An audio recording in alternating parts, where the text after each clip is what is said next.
오늘 함께 나누실 하나님 말씀은 누가복음 16장 19절부터 31절까지 말씀입니다. 누가복음 16장 19절부터 31절까지 말씀입니다. 신약성경 제가 가진 성경으로 123면 16장 19절부터 31절까지 말씀을 저와 여러분들이 한 절씩 교독하겠습니다. 한 부자가 있어 자색 옷과 고운 베옷을 입고 날마다 호화롭게 즐기더라.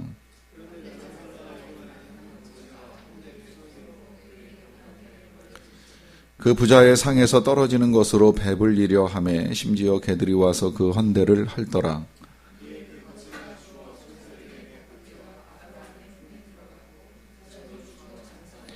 그가 음부에서 고통 중에 눈을 들어 멀리 아브라함과 그의 품에 있는 나사로를 보고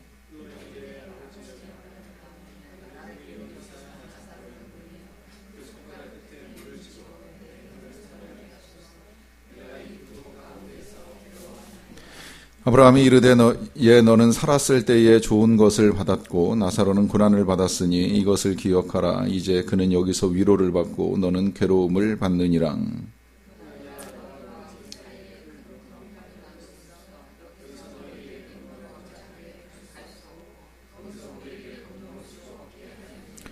이르되 그러면 아버지여 구하노니 나사로를 내 아버지의 집에 보내소서.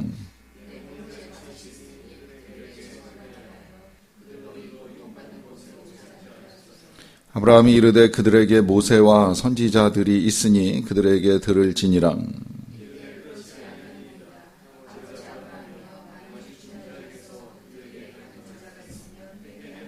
같이 읽겠습니다. 이르되 모세와 선지자들에게 듣지 아니하면 비록 죽은 자 가운데서 살아나는 자가 있을지라도 권함을 받지 아니하리라 하였다 하시니라.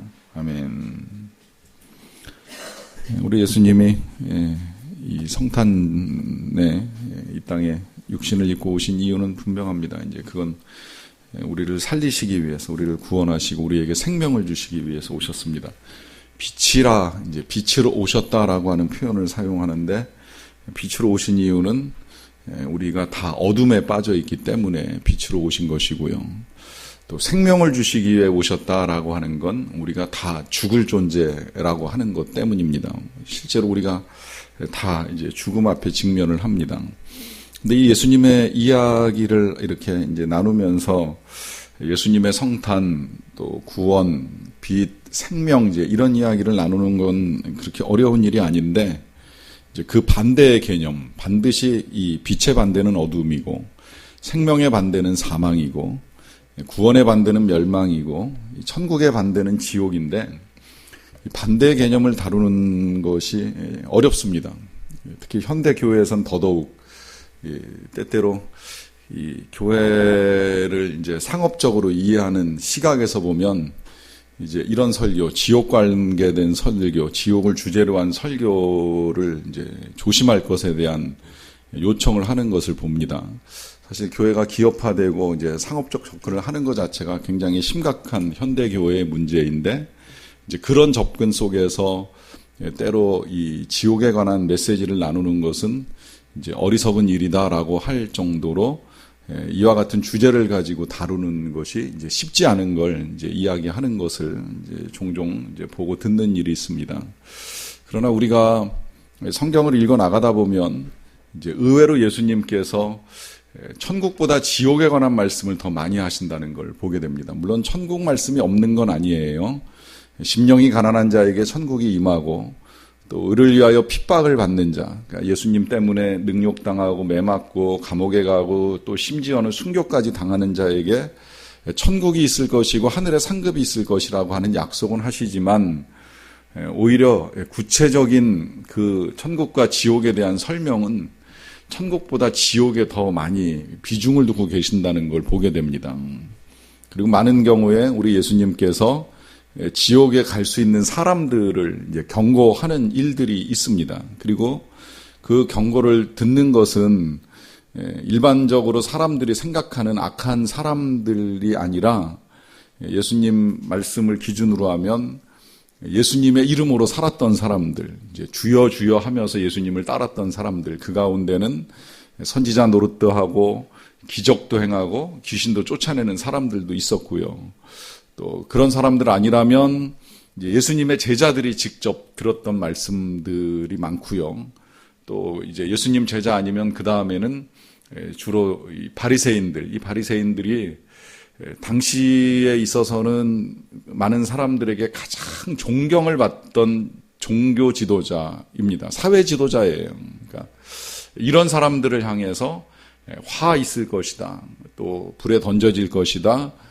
불로 소금 치듯 함을 당할 것이다. 라고 하는 메시지를 통해서 경고하시는 일들이 이제 여러 차례 있었습니다. 이제 오늘 저와 여러분들이 보는 본문도 이제 그 맥락 속에서 지금 이제 진행이 되는 거예요. 이거 지난주 끝자락에 잠깐 짚고 넘어가기는 했습니다만은 지난주에 우리가 보았던 본문은 이제 불의한 청지기의 비유인데 이 불의한 청지기의 비유를 전하시고 난 다음에 바리새인들의 반응이 나타납니다. 그 반응은 예수님이 말씀하신 것을 듣고 비웃는 일이었어요. 비웃는 이유는 그들이 돈을 좋아하는 자들이었기 때문이다라고 하는 설명까지 붙어 있습니다. 이제 그러다 보니까 예수님께서 말씀을 멈추지 아니하시고 이제 계속 이어나가시는데 요 비유가 있기 전에 이제 몇 말씀을 더 하시기는 하셨어요. 그 가운데 사람 앞에 높임을 받는 것은 절대 이제 옳은 것이 아니다. 하나님께 높임을 받아야 된다 하는 거, 사람 앞에 높임을 받는 것이 오히려 하나님께 미움을 받는 것이다라고 하는 지적도 하시고,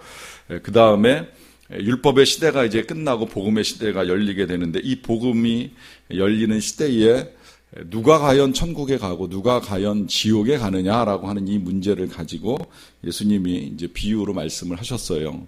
이 비유로 말씀하신 것도 이제 저는 이해하는데 조금 시간이 많이 걸렸던 또 하나의 비유입니다. 어떻게 보면 그래서 저는 누가복음 전체를 금요일마다 강해를 하는 일이 있었는데 강해하는 중에 이 16장이 좀 되게 어려웠어요. 어려웠던 이유는 두 개의 비유가 이제 우리에게 있어서 여러 가지 혼란을 일으키는 부분이 있습니다. 불의한 청지기가 주인에게 칭찬을 받는 것도 혼란스러웠는데 이제 오늘은 또 왜 혼란스럽냐면 이 비유를 그냥 처음부터 끝까지 이렇게 쭉 읽어가면 이제 우리가 알고 있었던 이 기독교 교리 내지는 진리하고 맞지 않는 부분들이 느껴져요. 그 맞지 않는 것은 아마 여러분들도 그런 생각 한 번쯤은 하셨을 거라고 여겨지는데 왜 이 부자가 지옥에 갔고 왜 이 거지 나사로가 천국에 갔는지에 대한 설명이 이 속에 충분하지가 않습니다. 여러분들이 알고 계시는 천국 가는 길은 무엇입니까? 제가 알고 있는 천국 가는 길은 오직 예수 그리스도뿐인데 예수님을 믿고 예수님을 따름으로 말미암아 하나님의 나라에 들어가게 되어 있는데 우리가 이 설명을 오랫동안 이제 들어오다 보니까 그리고 그것에 굉장히 익숙해지다 보니까 지금 이 본문이 설명하고 있는 대로 부자가 어떻게 지옥을 갔는지 또 거지가 어떻게 천국을 갔는지에 대한 설명이 여기 담겨 있지 않아서 이제 그 부분에서부터 혼란이 생기면서 이 비유를 이해하는 것이 조금 어려워집니다. 물론 그 문제를 전혀 배제하진 않지만 사실 예수님께서 말씀하신 이 비유의 초점은 이제 방법을 구체적으로 제시해 주시려고 하는 것은 아니었는데 그렇다고 방법을 무시할 수는 없기 때문에 우리가 하나님 나라에 가는 길과 지옥에 떨어지는 이유에 대해서 살피기는 하겠습니다만은 지금 이 비유의 초점은 앞서 말씀드린 대로 예수님의 말씀을 비웃는 사람들을 향하고 있다라고 하는 것에 일단 초점을 조금 맞추고 보시면 이제 본문을 이해하는데 도움이 되시리라고 생각을 합니다. 일단은 이해를 돕기 위해서 이제 이 본문에 있는 내용들을 쭉 정리하면서 필요한 것들을 이제 열거하고 그러고 나서 이제 결론적으로 주님이 말씀하시고자 했던 것이 무엇인가 하는 정리를 좀 해보도록 하겠습니다. 먼저 19절을 보시면 한 부자가 있어서 자색옷과 고운 베옷을 입고 날마다 호화롭게 이제 즐기는 일을 하게 됩니다. 이 비유는 제목에 붙여진 대로 부자와 나사로의 비유라고도 할 수 있고 부자와 거지의 비유라고도 할 수 있는데 일단 부자의 상황과 그 다음에 거지 나사로의 상황을 이제 비유해 보면 대조해 보면 제일 이해하기가 쉬울 것 같아요. 마지막에 오늘 정리를 다시 하다 보니까 이 사이에다 그냥 구렁텅이를 넣어놓으면 이 구렁텅이는 사실은 그 지옥은 아니지만 이제 지옥과 천국 사이의 간격이라고 볼 수 있겠는데, 이 간격 사이에서 둘 사이에 어떤 이제 현상이 대비가 되는지를 보면 도움될 것 같아서 구렁텅이를 끼워놓고 부자와 거지의 상황을 좀 비교해 보면 좋을 것 같은데요. 일단 부자에 대해서 19절에 설명해 주시기를 자색 옷과 고운 베옷을 입고 날마다 호화롭게 즐긴다 그래요. 자색 옷은 당시 사회에서는 왕의 색깔입니다. 그러니까 왕들만이 주로 취해서 입을 수 있는 이제 옷감의 색깔이 자색 옷이었어요. 예수님이 십자가에 달리시기 전에 이 자색 옷을 잠시 입으셨다가 벗겨지는 일을 당하신 것은 조롱이지요. 유대인의 왕이라 말씀하신 그 예수님을 조롱하기 위해서 로마의 군병들이 어디선가 자색 옷을 구해서 잠깐 입혔다가 그 딱지와 함께 이제 뜯어내는 일을 하면서 고통을 가하는 일이 있었는데, 그 일이 다 이 자체가 왕의 색이고 귀족의 색이다 보니까 이제 그 상징으로 겉옷은 자색 옷을 입고, 또 고운 베옷이라고 하는 건 속옷인데, 당시 지난번엔가 제가 새벽에 삼손 이야기를 하다가 말씀을 드렸는데, 이 직무를 구하기가 굉장히 힘든 시대예요. 옷감 한 벌 구하는 게 굉장히 어려운 시대였기 때문에 고운 베옷을 구했다라고 하는 거는 정말 부유했다는 이야기가 되는 겁니다. 그래서 이 굉장히 부유한 가운데에 그가 하는 일이 날마다 호화롭게 즐기더라 그래요. 그러니까 부자의 첫 번째 상황은 부유함이고, 거기에 이제 호화롭게 입은 이제 옷, 속옷까지 호화롭게 입은 상태였었고, 즐긴다라고 하는 이 표현은 이제 개정 이전의 성경에서는 날마다 호화롭게 연락한다, 뭐 이제 이런 표현으로 사용이 됐어요. 그냥 정리하자면 이제 이런 상황이 되는 것이고, 이제 반대로 나사로라 이름하는 한 거지가 헌데투성이로 그의 대문 앞에 버려진 채에 있었다는 거예요. 일단 여기까지만 보게 되면 거지 나사로의 상황은 그야말로 구걸하는 거지의 입장이었었고, 버림받은 상태입니다. 버림받은 상태라고 하는 것은 아무도 돌보지 않는 상태에 놓여 있었던 것이고요. 특히 이 헌데투성이라고 하는 이 표현이 이제 주는 의미는 이런 거라고 볼 수 있어요. 몸에 이상이 생기면 일단 부정한 사람으로 간주되는 겁니다. 이게 구약 율법이잖아요. 뭔가 어디에 상처가 나고 이게 아물지 않으면 부정한 사람으로 이제 간주를 합니다. 거기다가 그 뒤에 21절 보시면 그 부자의 상에서 떨어지는 것으로 배불리려 하며 심지어 개들이 와서 그 헌대를 할더라 그래요. 개가 헌대를 할더라라고 하는 이 예수님의 말씀을 통해서 당시에 개는 부정한 동물로 여겨졌는데, 그 부정한 동물과의 접촉을 통해 이 사람의 부정함은 더 가중된 상태라고 볼 수 있어요. 그러니까 일단 여기까지만 보시게 되면 이제 이 말씀을 여기까지 들었던 사람들의 머릿속에 드는 생각, 그 생각을 우리가 조금 알 필요가 있는데, 부자는 의로운 사람이었구나 하는 생각이고요. 거지는 상당히 부정한 사람이었구나 하는 이런 판단을 쉽게 할 수 있습니다. 더욱이 당시에 이 부자들이 그 부를 이룬 건 하나님이 복 주신 일, 또 하나님이 복을 주셨다는 건 이 복 받을 만한 일을 한 것이기 때문에 복을 주셨다라고 하는 점에 있어서 그들은 의롭게 여겨졌고 스스로도 의롭다 하는 생각을 가질 만한 상황이라는 거예요. 반대로 거지는 먹을 것도 없고 버려지고, 거기에다가 지금 이렇게 헌데투성이로 개들이 와서 그 헌데를 핥는 정도의 부정함을 입었기 때문에 이제 이 둘 사이에는 엄청난 이제 의와 불의의 차이를 보여주는 것이지요. 그런데 그 이후에 이제 놀라운 일이 일어납니다. 22절에 보시게 되면 이에 그 거지가 죽어 천사들에게 받들려 아브라함의 품에 들어가고 부자도 죽어서 장사를 하게 되었다 그래요. 자, 여기 보시면 먼저 부자의 죽음을 살펴보게 되면 부자는 장사를 합니다. 그러나 거지는 장사를 했다는 이야기는 성경에 없어요. 뭐 장사를 못한 게 너무나 당연하지요. 이 장례도 돈이 있어야 할 수 있다는 거 알고 계시죠? 그건 과거나 지금이나 크게 다르지 않다는 거예요.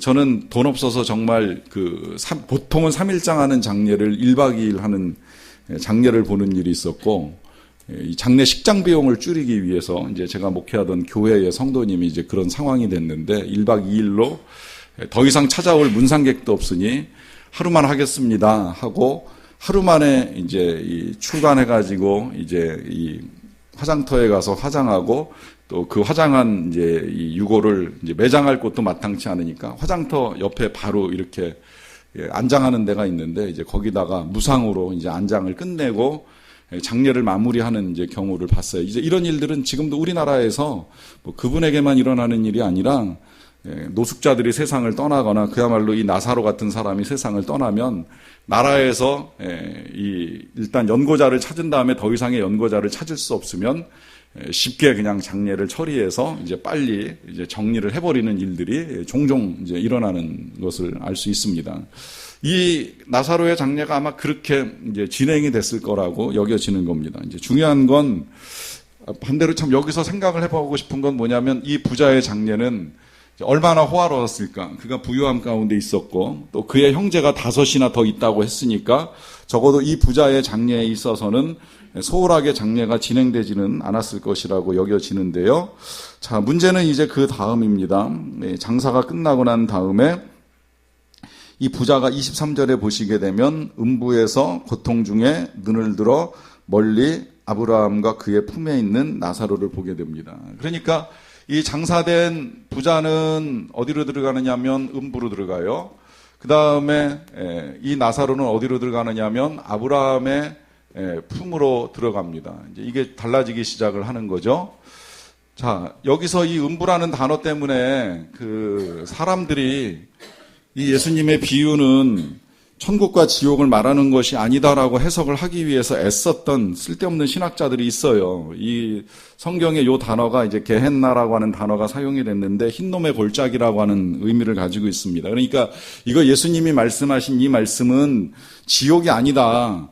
굳이 지옥으로 확대 해석할 필요가 없다. 이렇게 이제 보는 해석도 종종 있기는 합니다만은 이 게헨나는 당시에도 그렇거니와 예수님도 지옥의 이 대명사로 사용이 됐던 단어예요. 왜 그러느냐면 흰놈의 골짜기라고 하는 데가 한때는 우상을 섬기기 위한 장소였는데 우상을 섬기기 위해서 어떤 일이 일어났느냐면 사람들이 자기의 자녀를 갖다가 제물로 바치는 장소였어요. 참 끔찍한 일이지요.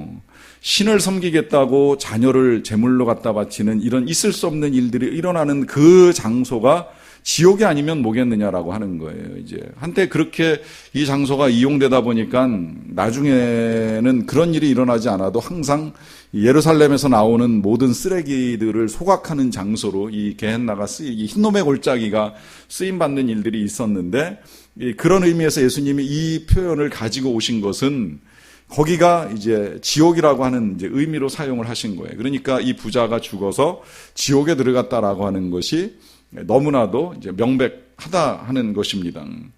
참고로 이 예수님의 비유는 비유인 건 맞습니다. 때때로 예수님이 하셨던 많은 비유들이 당시에 실제로 있었던 일들을 가지고 와서 이렇게 말씀하시는 경우들이 종종 있었는데 이거는 사실이냐 아니냐에 대한 논쟁은 좀 많아요. 그러니까 이 사실로 있었던 일을 가지고 말씀하시느냐 아니냐는 논쟁은 있어요.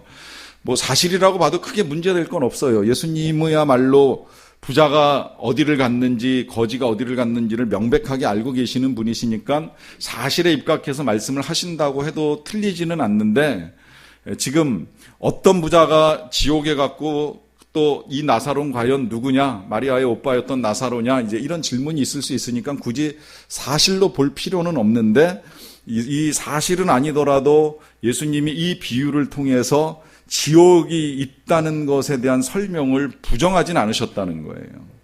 그래서 부자가 지옥에 들어가는 것이 틀림이 없고 또 이 거지는 죽어서 이제 아브라함의 품에 들어갔다라고 하는 표현을 사용을 하는데요. 일단 이 음부와 아브라함의 품으로 일단 구분을 해놓고 그들이 그 가운데서 어떤 일을 겪는지를 보도록 하겠습니다. 23절입니다. 그가 음부에서 고통 중에 눈을 들어 멀리 아브라함과 그의 품에 있는 나사로를 보고 불러 이르되 아버지 아브라함이여 나를 긍휼히 여기사 나사로를 보내어 그 손가락 끝에 물을 찍어 내 혀를 서늘하게 하소서 내가 이 불꽃 가운데에서 괴로워하나이다 그래요. 자, 일단 요 상황 속에 이제 몇 가지 이 구렁텅이는 아니지만 사실은 정확하게 말하면 아까 말씀드린 대로 이제 이게 지옥의 상황인데 뭐 구렁텅이로 놓고 보셔도 일단 몇 가지 상황을 좀 더 정리를 하고 가야 될 게 있어요. 그건 뭐냐면 이 두 사람의 상황이 장사 지내고 죽고 난 이후에 즉시 일어난 일이라고 하는 것입니다. 그러니까 우리의 심판은 사후에 즉시 이루어집니다. 유보되는 것이 아니라는 거예요. 이 두 사람이 죽었다가 같이 연옥에 들어가서 잠시 머물다가 어느 시점에서 심판을 받는 것이 절대 아니라는 거예요. 사후 즉시 심판이 이루어져서 한 사람은 음부로, 한 사람은 아브라함의 품으로 갔다는 거 볼 수 있겠고요. 그 다음에 이제 두 번째로 지금 보니까 이 부자가 아브라함에게 요청하는 내용이잖아요. 그 나사로를 보내셔서 사실은 이 말도 아직 이 부자가 어떻게 보면 정신 못 차린 것 같아요. 이 세상에 있을 때나 부자지 여기서 감히 아브라함에게 요청하거나 나사로를 시키거나 할 수 있는 지위의 사람은 절대 아닌데 나사로를 시켜서 저한테 물 한 방울만 가져다 주세요라고 하면서 마치 아직도 자기가 무슨 종을 부릴 수 있는 그런 상황처럼 이해를 하고 있는데 그런 그의 태도를 통해서 한 가지 우리가 더 확인하는 것은 의식이 연장된다는 거예요. 이게 이제 우리가 사후세계에 대한 또 하나의 이해로 필요한 것이라고도 볼 수 있겠는데요. 사후세계는 이 세계와의 단절이 절대 아닙니다. 이게 이제 기독교와 타종교하고의 큰 차이라고도 볼 수 있겠는데 기독교는 우리의 삶이 우리가 이 세상을 떠난다고 해서 단절되지 않아요. 그 단절되지 않는 건 단순히 생명만 연장되거나 혹은 뭐 윤회로 새로운 생명이 태어나는 것이 아니라 모든 우리의 경험과 생각과 지식이 그대로 연결되어 가게 되어 있어요. 그래서 뭐 윤회에서 다시 태어나가지고 전생에 무엇이었는지 아니 모르니 이런 고민을 할 필요가 없는 것이 과거에 내가 어떻게 살았는지에 대한 기억이 사라지지 않습니다. 또 사라지지 않아야지 은혜를 알지요. 우리가 어떻게 살았는지를 알아야 나 같은 사람이 감히 이런 천국에 왔구나 하면서 은혜를 알고 그 은혜 때문에 보좌 앞에 엎드려 경배와 찬양을 이제 계속해도 감사밖에 할 게 없다라고 하는 걸 분명하게 인식하게 되는 거지 절대 우리의 의식이 이 세상에서 하나님의 나라로 단절되지 않는다는 겁니다. 그 증거가 지금 이 부자가 알고 있는 거예요. 아브라함도 알고 있고 나사로도 알고 있는 거예요. 저 나사로가 보니까 우리 집 앞에서 맨날 얻어먹던 거지, 개들이 와서 헌대를 했던 그 거지라는 사실을 알고 있는 거예요. 그러니까 아브라함한테 부탁을 합니다.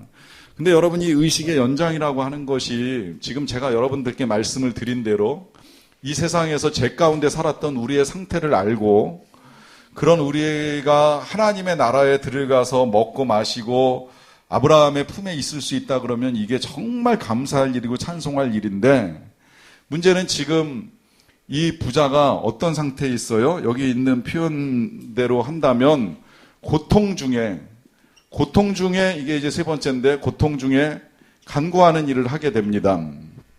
이 말은 무슨 이야기냐면 지금 그가 과거에 했던 일에 대해서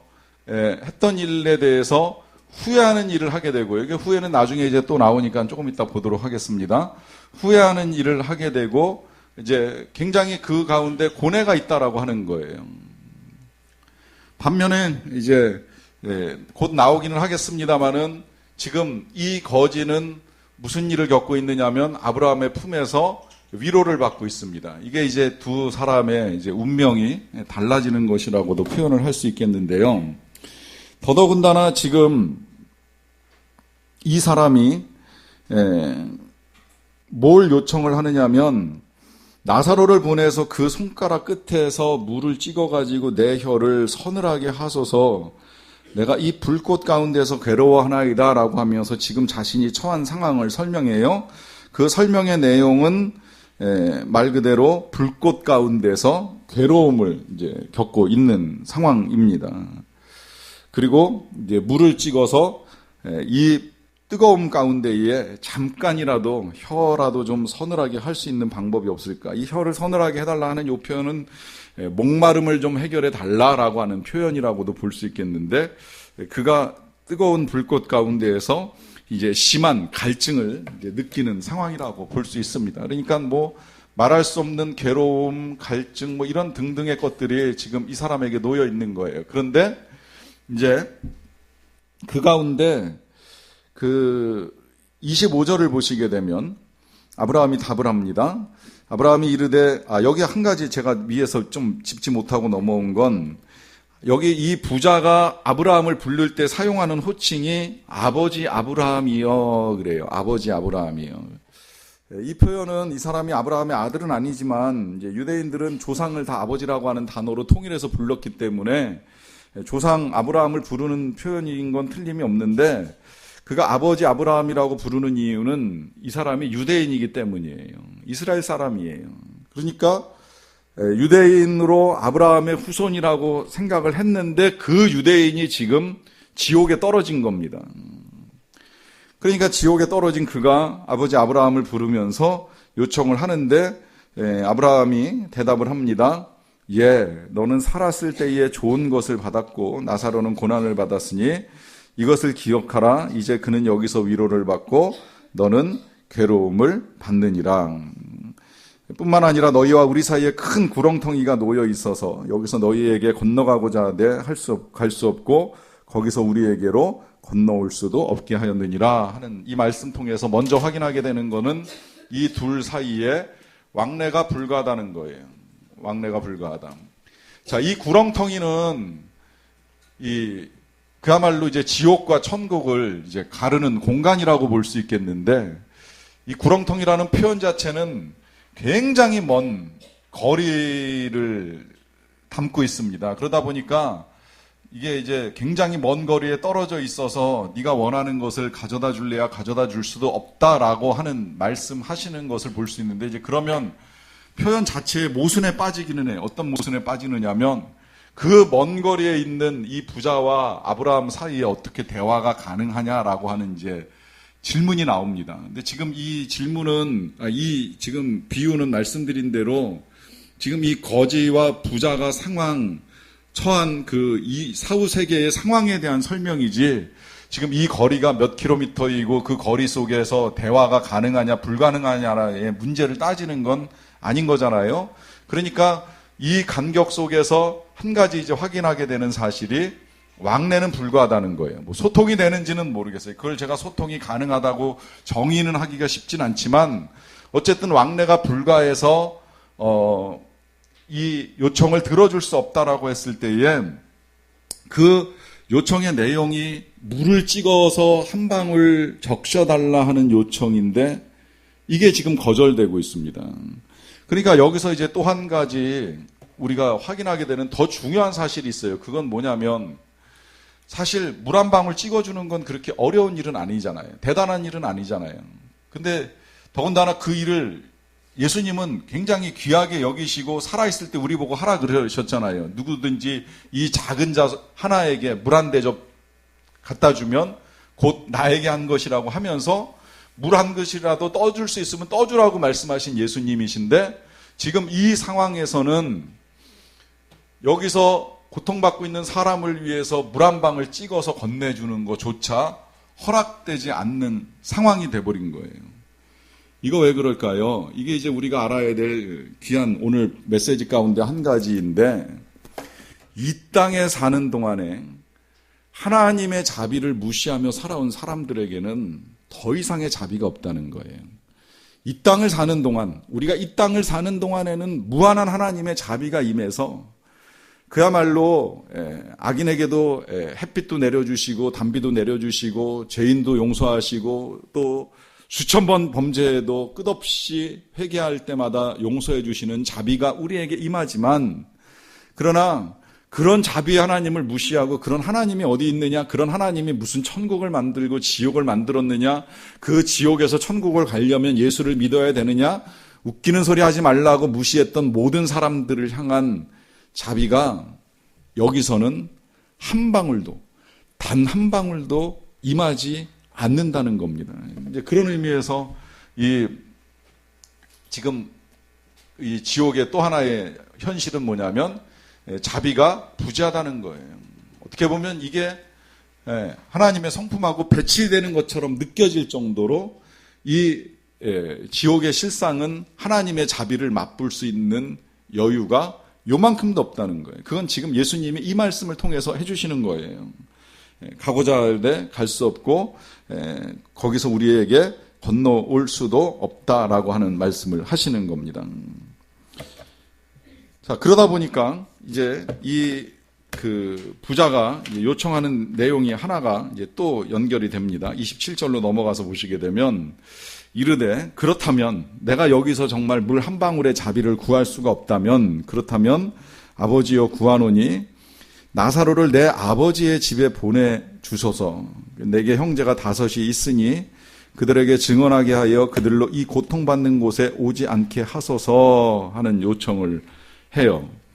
자, 이 요청 잘 생각해 보면 이 세상을 떠난 사람들이 다 할 수 있는 요청입니다. 저는 그렇게 실제로 믿고 추도 예배에서 그런 설교를 해본 적도 있어요. 그 고인이 그야말로 천국에 갔다고 확신하기가 어려운 이제 상황인데 감히 뭐 지옥에 갔다 이런 말을 사용하기는 쉽지 않은데 한 가지는 분명하잖아요. 천국에 갔으면 후손들이 천국에 오기를 바랄 것이고 만약에 지옥에 갔다면 후손들이 여기 오지를 않기를 원할 거 아닙니까? 우리 입장에서야 내 부모가 지옥 갔다는 사실을 인정하는 게 쉽지는 않지만 그러나 그래서 뭐 부모님 계신 곳에 가고 싶다고 효성스러운 표현을 사용할지는 모르겠지만 그러나 부모 입장에서 생각해 보면 내가 지옥 갔는데 내 자녀들 보고 싶으니까 여기 왔으면 좋겠다고 말할 부모는 없는 거잖아요. 그러니까 이 지금 부자의 지금 이 표현은 정말 기가 막힌 표현이에요. 난 여기 와 있지만 내 형제들만이라도 여기 오지 않았으면 좋겠다라고 하는 솔직한 이야기를 하는 거예요. 이 간구는 어떤 면에서 보면 굉장히 중요한 간구죠. 그러니까 지금 저 나사로를 보내셔가지고 난 여기 왔을지라도 남아있는 내 5명의 형제들만이라도 이런 곳에 오지 않게 해주십시오라고 하는 아주 중요한 부탁을 드리는 거예요. 그런데 그 부탁이 어떻게 될까요? 29절에서 다시 거절하십니다. 아브라함이 뭐라고 거절하시냐면 아브라함이 이르되 그들에게 모세와 선지자들이 있으니 그들에게 들을지니라 그래요. 모세와 선지자들은 아시지요? 여기서 항상 성경 읽으실 때 언젠가 말씀드렸듯이 모세 그러면 모세 오경을 말하는 것이고 선지자들 그러면 선지서를 이야기하는 거예요. 그래서 이 모세 오경과 선지서를 합쳐가지고 이제 통상 구약 성경으로 이제 보는 겁니다. 이제 후대에 여기에 이제 시가서와 역사서가 합쳐지면서 우리의 구약이 완성이 됐는데 요 예수님 때에는 모세와 선지자 그러면 이게 구약 율법이었던 거예요. 구약 말씀이에요. 구약 성경이에요. 그러니까 지금 예수님이 뭐라고 말씀하시냐면 그 구약 성경에 다 설명되어 있으니 그 구약 성경을 통해서 들으면 된다. 모세를 통해서 하나님이 하신 말씀과 선지자들을 통해서 하신 말씀만 잘 들으면 굳이 나사로가 깨어나서 살아나서 가서 전하지 아니하여도 들을 사람은 다 듣는다 이제 이 말씀을 하신 거예요. 그러니까 이 부자가 한 번 더 말하는 내용이 30절에 이렇게 기록되어 있습니다. 이르되 그렇지 아니하니이다. 아버지 아브라함이여 만일 죽은 자에게서 그들에게 가는 자가 있으면 회개할 것입니다. 그래요. 자, 요 말씀도 요 표현도 어떻게 보면 틀리지 않은 것처럼 이제 여겨집니다. 아까 이 나사로를 다시 살려서 우리 형제들에게 보내가지고 이 부자가 지옥에 갔으니 당신들은 지옥 가면 안 됩니다라고 하는 말을 전해주십시오. 그러면 내 형제들은 여기 이 고통받는 곳에 오지 않을 것 같습니다라고 말한 거 일리 있어 보이잖아요. 그리고 또 지금 죽었다가 살아나는 자가 그들에게 가서 전하면 그들이 회개할 것입니다라고 이제 생각을 한 거예요.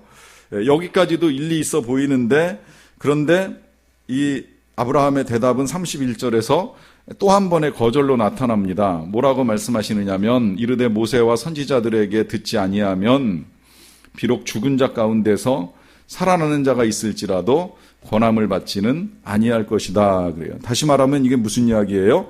성경을 통해서 듣지 아니하면 비록 죽은 자 가운데서 살아나는 자가 있을지라도 어떻게 한다? 아무리 권해도 듣지 않는다는 거예요. 이 예수님의 말씀이 맞을까요? 틀릴까요? 당연히 맞겠지요. 예수님 말씀이시니까. 실제로 그 예수님의 말씀이 틀리지 않는다는 증거가 어떻게 나타나요? 요 말씀을 전하시고 난 다음에 얼마 안 있다가 실제 나사로라고 하는 이름을 가진 그 마리아의 오라버니가 세상을 떠납니다. 그리고 그 나사로가 장례를 치르고 4일이나 지나고 난 다음에 예수님이 그 나사로를 무덤에서 살려내시잖아요. 장례 다 끝나고 완전히 매장까지 끝난 그 무덤 돌을 옮겨 놓으라고 하시고서 살려내는 일이 일어났어요. 이 일을 한 예수님 정말 대단하신데 사람들이 예수님을 믿었을까요? 안 믿었을까요? 안 믿습니다. 인정 안 합니다. 하나님의 아들로 인정 안 합니다. 심지어 예수님을 죽이려고 할 뿐만 아니라 나사로까지 죽이려고 모의를 하는 일이 바리새인들 사이에서 일어났어요. 그러니까 예수님 말씀 그대로 죽은 자 가운데서 살아나는 자가 있는데도 안 믿습니다. 더 놀라운 건 이번에는 예수님이 돌아가셨잖아요. 십자가에서 완전히 처절하게 죽임을 당하셨잖아요. 그리고 무덤에 넣었던 그 예수님이 무덤 문을 열고 친히 부활하시는 사건이 일어났는데 믿어요? 안 믿어요? 안 믿어요. 죽은 자가 살아나는 일이 있는데 절대 믿지 않습니다. 제가 엊그제 어렸을 때 저하고 한 교회에서 신앙생활을 하던 친구들 송년 모임이 있다 그래가지고 이제 거기를 다녀오는 일이 있었는데 함께 다 교회를 다니던 친구들이에요. 이제 그렇게 신앙생활 고3 때까지 같이 하다가 고3 졸업하면서 재수하면서 대학 가면서 직장생활 하면서 이제 하나둘씩 떠나가서 남아있는 친구 있고 이제 저같이 이렇게 사역으로 나온 친구가 있고 또 다른 교회를 다니는 친구가 있고 아예 이제 신앙을 떠나서 불신자로 살아가는 친구가 있어요. 근데 친구들이 그동안에 이렇게 살아온 이야기를 이제 주고받고 하다 보니까 한 친구가 정말 이 임사 체험을 한 친구가 하나 있어요. 공사장에서 일을 하다가 공구에 이제 이 살이 찢겨 나가면서 출혈이 하도 심해가지고 이제 거의 죽을 지경이 다 됐다가 이제 다시 살게 된 친구가 있는데 이번에 한번 그가 그런 고통 중에 무의식 상태에서 이제 뭘 보고 들었는지에 대한 경험을 이야기해주는 시간이 있었어요. 그야말로 지옥 문턱, 천국 문턱까지 갔다 온 것 같아요. 아예 들어가 보지는 못한 것 같은데 이제 문턱까지는 갔다 와 본 것 같아요. 그래서 이제 그 이야기들을 친구들에게 조금 나눠줬어요. 자, 그 이야기를 들으면 분명하지 않습니까? 천국이 있고 지옥이 있다는 게 너무나 분명한데 이게 생생한 친구의 증언이에요. 살아있는 친구의 증언이에요. 이걸 들으면 그동안에 교회를 다니다가 주님을 떠나서 이렇게 좀 방황하던 친구들이 예수 믿어야 되겠다 이렇게 생각을 해야 될 것 같은데 절대 그런 일이 안 일어납니다. 죽었다가 살아난 사람이 와서 아무리 이야기를 해도 참 믿는 것이 쉽지 않다는 거예요. 그러니까 예수님이 그걸 아시고 하시는 말씀이 모세와 선지자 성경을 통해서 말씀을 통해서 믿지 아니하면 듣지 아니하면 죽었다가 살아나도 권한받기가 힘들다 하는 이 말씀을 하십니다. 자, 그러면 이제 저와 여러분들이 오늘 이 말씀을 접하면서 생각을 해야 되는 것 몇 가지가 이제 정리가 되는 겁니다. 일단 첫째로 천국은 기적보고 믿는 거 아니에요.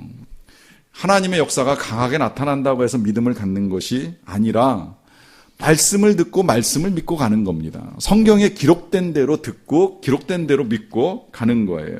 그렇게 보면 우리가 지옥 가는 그것은 지옥에 대한 정보가 부족해서가 아니라 하나님의 말씀을 무시했기 때문에 가게 된다는 겁니다. 하나님의 말씀을 우습게 여기는 거, 하나님의 말씀에서 제시된 분명한 복음과 진리를 대수롭지 않게 생각하는 것이 결국은 우리를 지옥에 빠뜨릴 수 있는 일이 된다라고 하는 것이지요. 거기다가 이제 또 한 가지 그 하나님의 말씀을 통해서 얻게 된 것이 일어났을 때에 이제 그것이 어쩌면 오늘 우리가 이 본문을 보면서 부딪혔던 혼란스러움을 정리하는 이제 질문과 답이라고 할 수 있겠는데, 이 부자는 그럼 들을 기회가 있었느냐 없었느냐 이제 이런 질문이 나오는 거예요. 그가 들을 기회가 있었는지 없었는지는 모르지만 30절에서 한 가지 분명한 표현이 있습니다. 그가 하는 말이에요. 만일 죽은 자 가운데서 그들에게 가는 자가 있으면 회개하리이다 라고 하는 표현입니다. 회개하리이다. 이게 관건이에요. 지금 예수님이 이 짧은 시간에 바리새인들을 대상으로 또 제자들을 대상으로 말씀을 하시다 보니까 예수님을 믿음으로 말미암아 얻는 구원에 대해서 다 설명하지는 않으셨지만, 한 가지 지금 왜 부자가 천국을 못 가고 지옥에 떨어졌는지에 대한 그 키워드로 말씀하시는 것이 회개입니다. 회개. 그러니까 예수님을 믿는다는 건 회개하는 걸 의미하는 거예요. 죄된 삶으로부터 돌이켜서 예수님을 나의 구주로 모시겠다라고 하는 이 회개의 결단이 있기 전까지는 하나님의 나라에 들어갈 수 없다라고 하는 사실을 분명하게 말씀을 하고 계십니다. 이 비유가 묘하게도 부자의 이름을 예수님이 거명하시지는 않지만 이 거지의 이름은 나사로라고 하는 이름으로 거명을 하세요. 그러다 보니까 이제 이게 사실이냐 아니냐라고 하는 이제 논란이 굉장히 많았는데요. 세상에 있을 때의 상황은 좀 달랐을 거예요. 아무도 이 거지에게 관심을 갖거나 그의 이름이 뭔지에 대해서 알려고 했던 사람조차 별로 없었을 거예요. 우리가 사실 길 가다가 이 어려운 사람 만나면 이제 그의 이름에까지 관심을 갖는 건 쉬운 일이 아니잖아요. 그런데 우리나라 재벌들 이름은 지금도 다 기억하잖아요. 뭐 이번에도 대통령 수행하는 이 재벌 총수들 이름 신문에 쫙 열거 했는데 대충 들어보면 누구 이렇게 알 정도로 부자의 이름이 유명합니다. 그런데 예수님이 의도적으로 지금 이 부자의 이름을 밝히지 않으셔요. 반대로 이 거지의 이름은 나사로라고 명백하게 밝히고 계세요. 왜 그럴까요? 그 이름이 생명책에 기록된 자만이 하나님 나라에 들어갈 수 있다는 거예요. 이 세상에서 부자로 살았던 것이 중요한 것이 아니라 그 이름이 생명책에 있느냐 없느냐 하는 것이 중요한 것이고요. 더군다나 나사로라고 하는 이름이 나왔으니까 그 이름을 놓고 보면 나사로라고 하는 이름의 뜻은 하나님께서 돌보신다, 도우신다, 이제 이런 의미를 가지고 있습니다. 그게 나사로라고 하는 이름의 뜻이에요. 이제 길게는 엘르아살 이렇게 표현하는데 그걸 이제 줄여서 나사로 이렇게 부르는 이름이 된 거예요. 이 이름대로 그가 어떻게 살았는가 보면 그는 구걸받고 버림받는 삶을 살았던 사람입니다. 전혀 하나님이 도와주시는 것 같지가 않아요. 기껏해야 개들이 와서 헌대를 핥아주는 게 그의 치유의 전부였던 것처럼 보이지요. 그러나 그 도우심이 궁극적으로 어디서 나타나요? 그가 이 세상을 끝냈을 때 아브라함의 품에서 위로를 받음으로 하나님의 온전한 도우심이 어떻게 완성되는가를 분명하게 보여줍니다. 여러분, 믿음은 바로 이것을 바라보며 나아가는 것입니다. 이 세상에서 우리의 이름이 유명하든 무명하든, 우리가 부유하든 가난하든 건강하든 질병 가운데 있든 강하든 약하든 우리의 도움은 오직 하나님, 그 하나님의 도우심은 이 땅에서 이루어질지 영원한 하나님의 나라에서 이루어질지는 모르지만 그 하나님이 우리를 도우신다는 믿음을 가지고 이 땅에서의 죄악을 회개하고 끝까지 하나님을 따라가는 그 믿음 가운데 하나님의 구원의 도우심이 저와 여러분들에게 임하실 줄로 믿습니다.